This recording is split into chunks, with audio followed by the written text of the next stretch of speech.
अशहदु अल्ला इलाहा इल्लल्लाह व अशहदु अन्ना मुहम्मदन अब्दुहु व रसूलुहु। अऊज़ु बिल्लाहि मिनश शैतानिर रजीम। बिस्मिल्लाहिर रहमानिर रहीम। We started looking at एक गलती का अज़ाला, and in fact I was looking at the text, but one thing I have just remembered that I want to mention to you is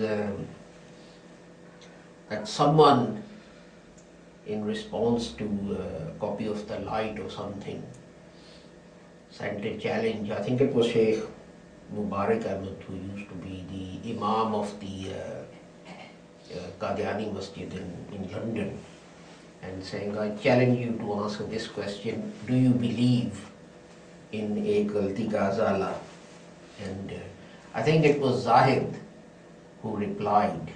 He said that we believe in all of Hazrat Saab's books, from the first one to the last one. Now you tell us whether you believe in everything that Hazrat Saab ever wrote. Because obviously Qadianis say that all those places in Hazrat Saab's books which were published before 1901, where he denied that he was a Nabi or a Rasul, all those places are abrogated after the publication of Ek Galti Ka Azala. So it is they who only partially believe what Hazrat Masih Maud al-Islam wrote, and then they accuse us and ask us whether we believe in Ek Galti Ka Azala or whether we have read Ek Galti Ka Azala. And I think it's such a good reply that it was worth reiterating and re-recording.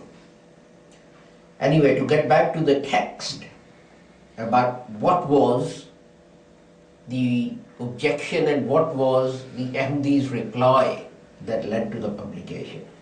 Hazrat Sahab says, हक ये है कि खुदा ताला की वो पाक वही जो मेरे पर नाज़िल होती है. The truth is that pure revelation of God which is sent down on me, इसमें ऐसे इल्फाज रसूल और मुरसल और नबी के मौजूद हैं. In it such words as Rasul and Mursal and Nabi are present, ना एक दफ़ा, not once, बल्कि सदा दफ़ा, but hundreds of times. फिर क्यों कर ये जवाब सही हो सकता है कि ऐसे इल्फाज मौजूद हैं? Then how can the reply that even such words are not present be correct? So this tells us what the objection was and what the Ahmadi's reply was. The Ahmadi's reply was that even these words are not present in Hazrat Saab's books. And the man obviously went and he had read Hazrat Masih Maud al-Islam's literature, and he brought these books and he showed them the company those books where these words were present. And this is why Hazrat Saab says, वो बाज़ हालात में मुखालफीन के किसी इतराज़ पर ऐसा जवाब देते हैं जो कि सरासर वाक़या के खिलाफ होता है. That sometimes in reply to an objection by an opponent, they give a reply which is against the facts. And this is what Ahmadi did. It wasn't anything to do with Hazrat Saab's claim, but what was said was that these words are not there. And then he goes on to say, और ब्राहीन अहमदिया में भी जिसको तबाह हुए 22 बरस हुए, ये अल्फाज कुछ थोड़े नहीं. And even in Braheen Ahmadiyya, these words, which was published 22 years ago, these words are not few in number. Now Hazrat Saab himself is referring to his old literature.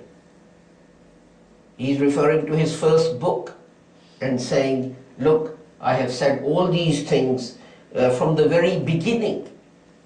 And that is the important point to remember about Galti. Because Ala Qadiani is saying that Hazrat Sahib changed his claim in this booklet. What Hazrat Sahib is saying, go and read my old literature. He is referring to his first book. He's saying, even in that, everything I am saying now, you will find in that book. And then he goes on to quote some things from Brahim-e-Ahmadiyya, and he says, look, this is Brahim-e-Ahmadiyya, इसमें साफ तौर पर इस आजिज़ को रसूल कहकर पुकारा गया है. फिर इसके बाद इसी किताब में मेरी निस्बत ये वही है, जरीउल्लाह फी हुलूलुल अंबिया. Look, here clearly this humble person has been addressed as a Rasul. And then in the very book there is this wahi Allah, revelation from God about me, this Yarullah fi Hulul Anbiya, and that is God's Rasul in the colors of the prophets. And then he goes on to mention other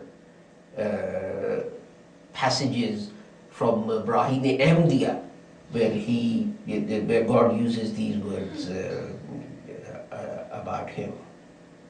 And then he goes on to say, so agar ye kaha jaye, so if it is said कि Hazrat तो Khatman Nabiyyin है, that the Holy Prophet is the seed of the prophets, the last of the prophets. फिर आपके बाद और नबी किस तरह आ सकता है? Then how can another prophet come after him? इसका जवाब यही है कि बेशक इस तरह से तो कोई नबी नया हो या पुराना नहीं आ सकता. And the answer is, the reply is, that without doubt, that in this way, neither a new prophet nor an old one can come the way you bring down Hazrat Isa alayhi salam in the last age and believe him to be a prophet, etc., etc. And then he goes on to say, this belief is against the verse of Khatmun Nabiyyin and the hadith La Nabi Abadi. कि ये अकीदा जो है खातमुन नबीयीन, how does Hazrat Sahib interpret खातमुन नबीयीन? By quoting the hadith La Nabi Abadi. There is no prophet. It doesn't say there is an old prophet, it doesn't say there is a new prophet, it is categorical, there is no prophet.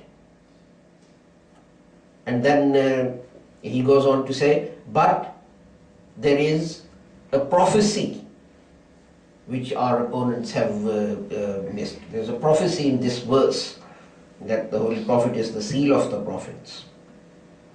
And what that prophecy is and how it is to be interpreted, we'll come to last time. It is coincidental that someone wrote an email to Zahid which was about Egal Digas. Allah and I had started on this as well. I hope when this goes on YouTube, Mudassar will send this gentleman a link about our comments and see what he has to say about that. So more on that next week.